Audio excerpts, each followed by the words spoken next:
Hello, Read 581, and welcome to week 7, Strategies for Word Identification, which is a very important topic. Before we jump into that, and I promise to limit my commentary this week, let's go over some logistics. So there are 3 reading assignments.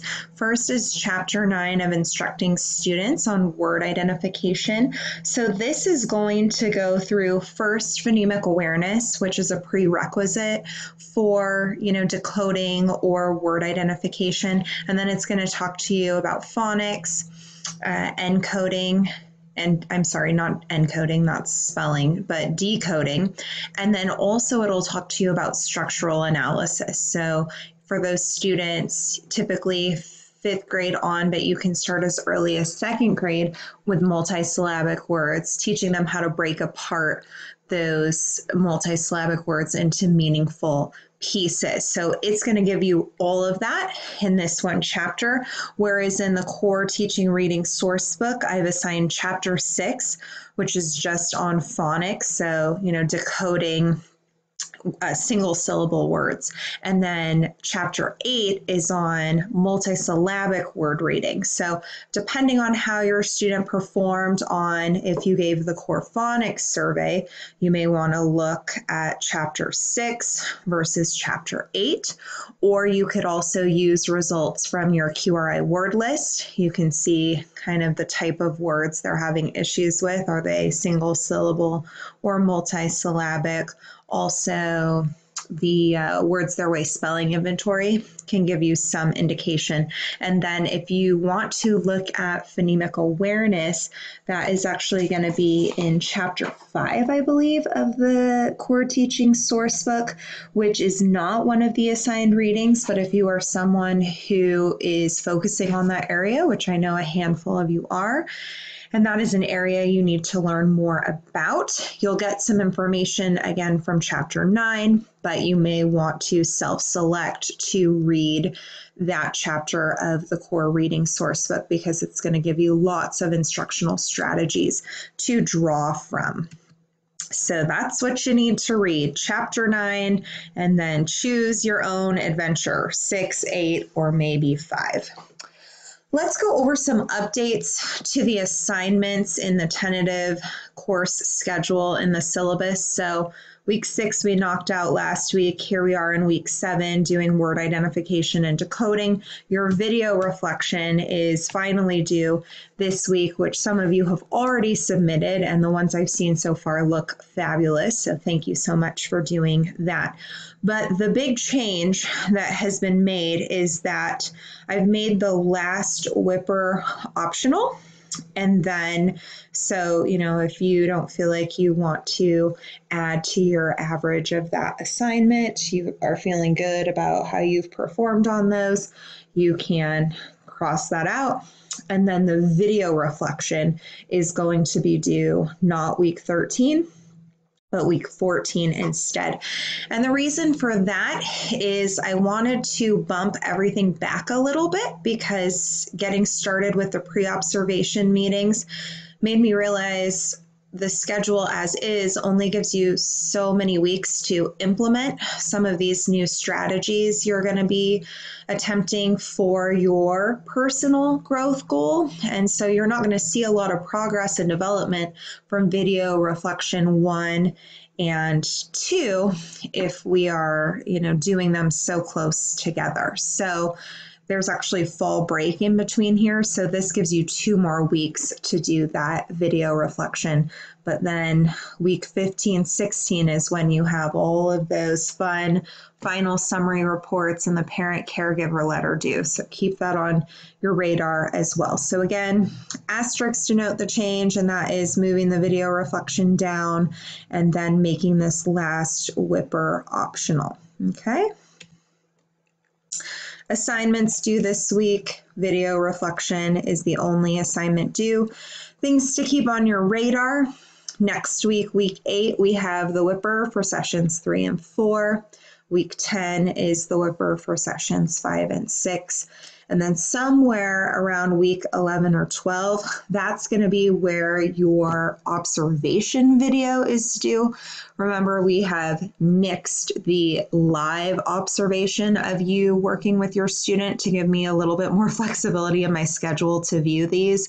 It's just really hard schedule 22 pre-observation meetings and then 22 observations and then 22 post-observation meetings. So instead, everyone's going to submit the video using the directions I posted for uploading to Google Docs, Google Drive.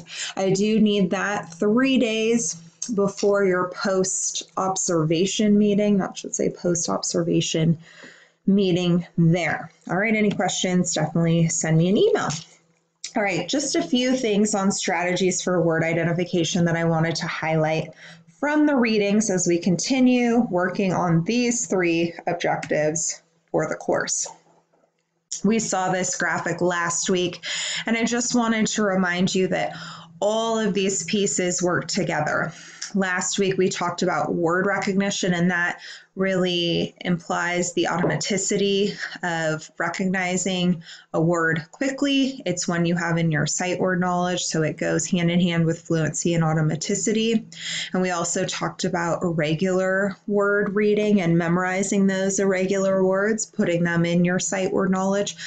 Well, this week we're focused on word identification, decoding, and phonics, which also fosters fluent and automatic reading. Very important for that. So a lot of you have students whose accuracy is low, and that is because you need to develop them in these areas.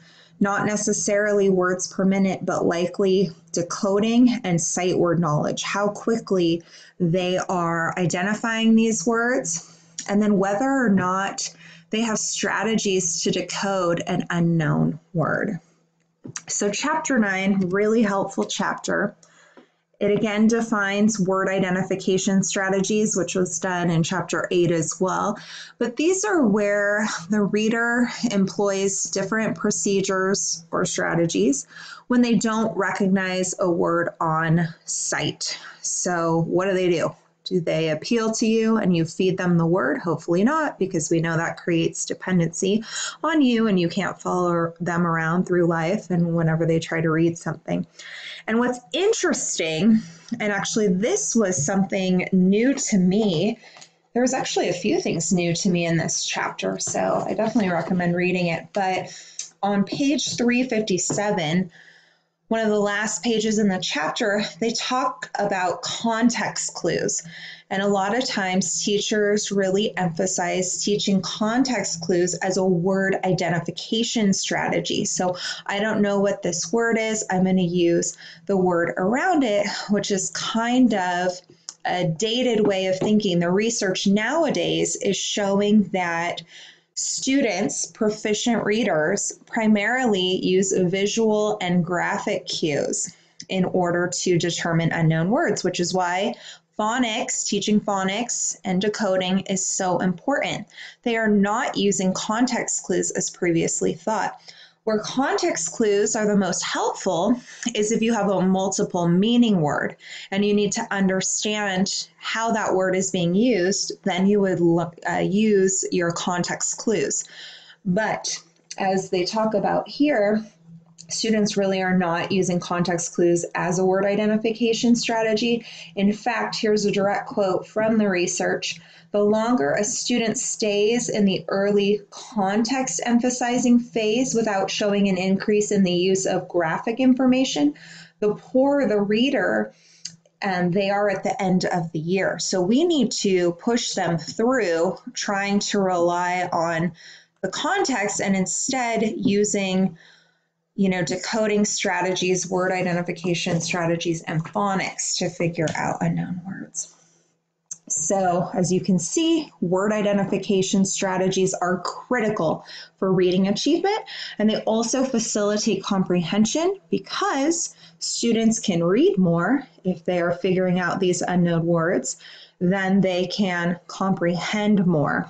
And so the link between comprehension and word ID is very prevalent, and Spear Swirling is cited for that if you're in 595 and want a key researcher for the connection between comprehension and word identification. So it makes sense. If I can decode these words and figure them out and read them more accurately, I'm obviously going to have a better understanding of what I'm reading. A lot of times students are missing key content words in a passage, and you notice, like on the QRI, that their comprehension scores are then lower because they missed a key idea because of not being able to identify a word. So word identification strategies also help with deciphering of irregular words because portions of those words are regular. So even if they know just the initial sound of the sight word, like the W in was, or the S in was, those are regular phonetic patterns that will help them and give them some clues as to what that word is. All right, as I mentioned, phonemic awareness is really the precursor in learning letter-sound relationships, and you don't want to start teaching decoding until students have a strong phonemic awareness background, and that is, knowing that our language is made of discrete sounds and being able to hear those sounds, identify, initial, final, medial sounds, isolate those sounds, manipulate those sounds. Phonemic awareness, please read over the definition because I've seen some confusion in 595 over this, but it is strictly the knowledge of phonemes or discrete units of sound. It has nothing to do with the grapheme or the letter that is often associated with that sound. So strictly sounds, phonemic awareness activities should be done strictly orally with no connection to the grapheme. That's phonics instruction. They give you a hierarchy of how phonemic awareness should be taught, starting with rhyming activities, moving on to syllables, which are larger, units of sound and kind of easier to hear, doing syllabication exercises. How many claps are an elephant or hippo or giraffe? And then from there going into specific sounds. So smaller units of sound, maybe the beginning sounds are typically easier for students to isolate and hear versus sounds within the word. So as you probably saw from your assessment results, if you did a phonemic awareness assessment, identifying the second letter in an initial blend is really hard for students. So these sounds within words have to come after, they're able to do beginning sound and then end sound, middle sound, etc. Those manipulation activities are in fact the most complex. And so before getting there, you want to make sure students can do some of these skills that should come before. So once students have mastered phonemic awareness, they know their letter sounds, and they have practiced some blending, then they can move into the actual decoding process. And decoding simply means to be able to look at the letters and then turn them into their sound. So take the visual code and change it into the phonological code. As you're going to hear over and over again, for effective phonics instruction, it needs to be systematic and explicit. And what is meant by that? Well, systematic, and this is in the core teaching source book. Systematic means we are teaching a set of useful sound spelling relationships in a clearly defined and carefully selected logical instructional sequence. So as your text says, you're going to start with consonant sounds because they give you, it's really interesting, they give you a sample of text and they give you only the consonants in that sentence, and you can still figure out what the sentence is based on the clues from the consonants.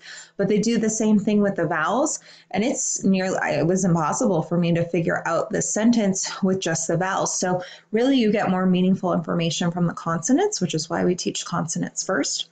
Then we typically move into short vowels because that's what younger readers are seeing in the books geared toward their level before we get into the complexity of vowel teams and, the silent E on the end, etc. So systematic implies that we're following a logical instructional sequence, whereas explicit means we are clearly explaining, modeling, teaching without vagueness or ambiguity, the skill. Today, we are learning the ch sound. Ch is spelled with a C and an H.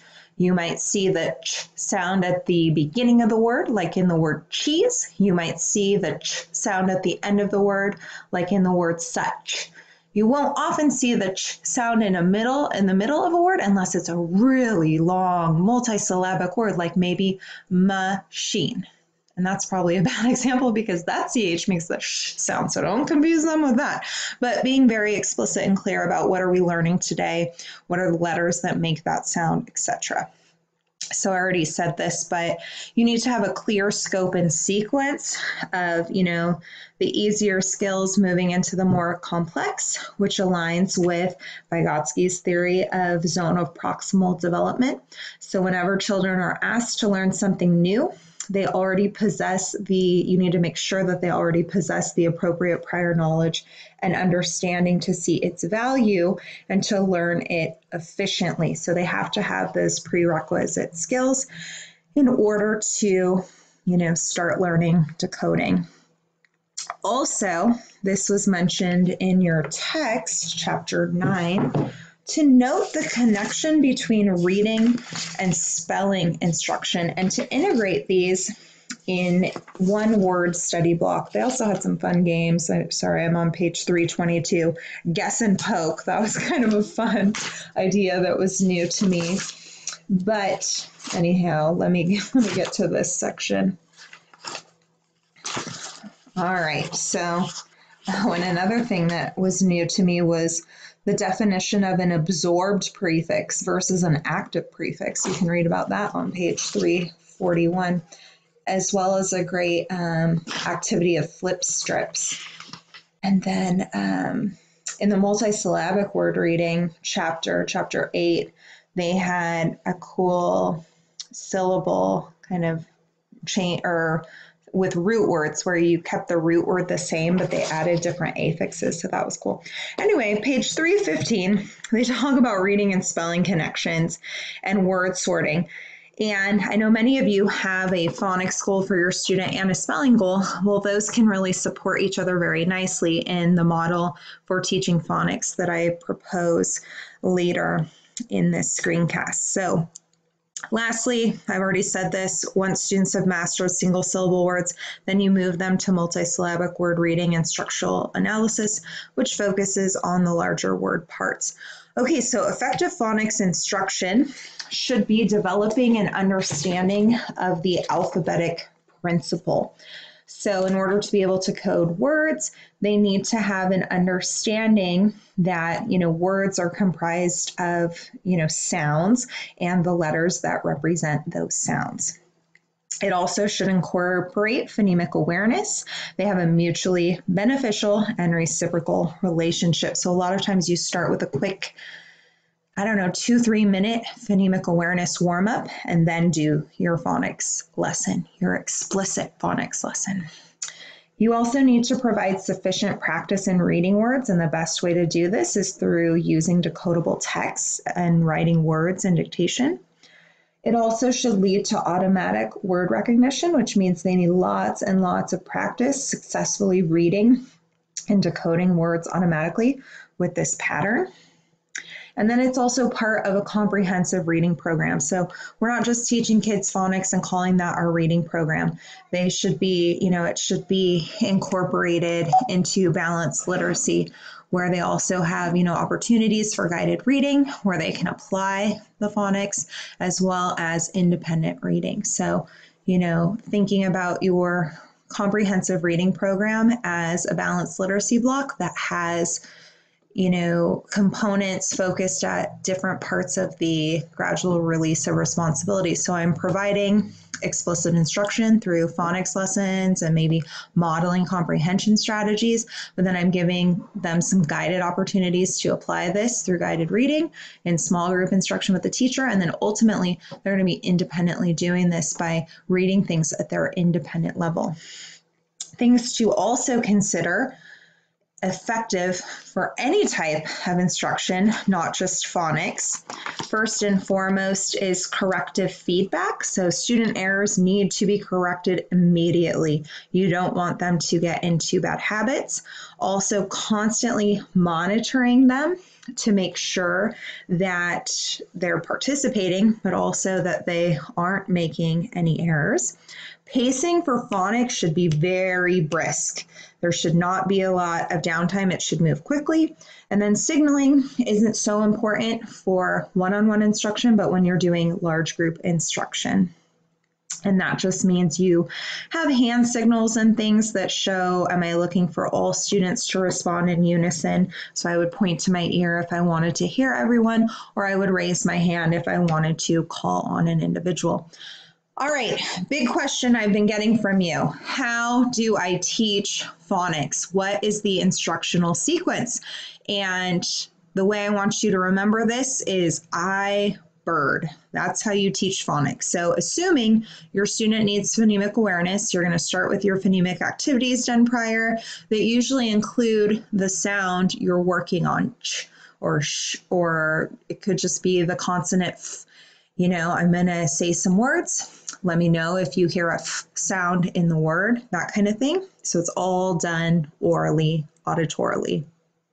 So I in I-BIRD stands with introduce the sound. Like I said, today we're learning the ch sound. If you have a sound spelling card, you can preview that, give them some examples of words that have ch, talk about any sort of placement. Is this at the beginning of the word, at the end of the word? Does it follow a short vowel? Yada, yada, yada. The B in I-BIRD stands for blending words with the target sound. And the course sourcebook does an excellent job of showing you blending routines on page 181. I like to do the sound by sound blending. So you start with, let's say the word is much. I write the letter or M and point to it, and students say Then I write the U, and students say and then I write the CH and point to the CH at the same time, and they say ch, and then I point to each sound, individually, ch, and then I sweep under all sounds, and they say much. There are other blending routines, but I prefer to do that one there. So when you're blending words with a target sound, perhaps you model 3 or 4 for them, and then, they're doing them with you. And then perhaps, so maybe they do, 3 or 4 with you, and then they do 3 or 4 on their own where you're pointing, they're doing the sounds completely unassisted. The R in I-BIRD stands for reading words in connected text. So typically you're looking for a decodable text that has kind of an overrepresentation of the sound that you are currently working on. And then lastly, the D is going to show you, and the reading is very important because that shows you can they apply what you've been learning there.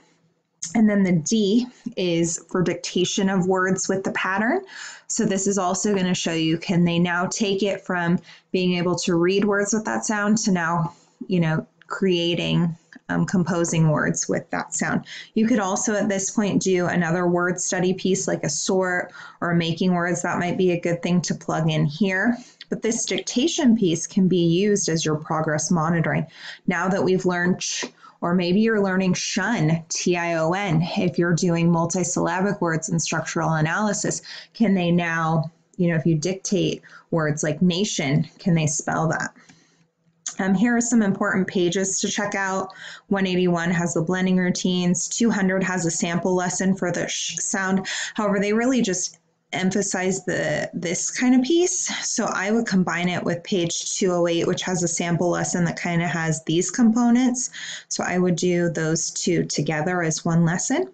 And then page 235 gives you some tips and methods for reading a decodable text.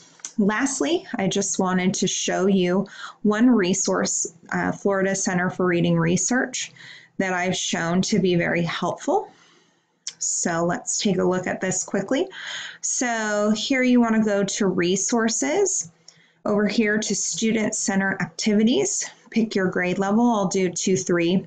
Sorry, this appears to be more of a K-5 directed thing, which actually I believe all of you are working with fifth grade or lower. There might be one sixth grader, but it seemed like most people are working with students fifth grade or lower or at that level equivalency. So now, okay, let's say I need some phonemic awareness activities. I want to do some isolation work or some blending. Who knows? Ooh, here's some ideas for high frequency words or sight words, syllable patterns, letter sound correspondence, fluency activities. So vocabulary comprehension. So this is a great place to look for specific and targeted, really thinking about what does my student need. So, I know that they can, let's see, isolate sounds, but they can't maybe segment CVC words. So thinking concretely. And so then this is going to give you a really large PDF with instruction sheets and all the materials that you need for segmenting activities. So great resource. It gives you all that you need to do these different things. So check those out. Hopefully they can help you. All right, so that was Florida Center for Reading Research. Great website.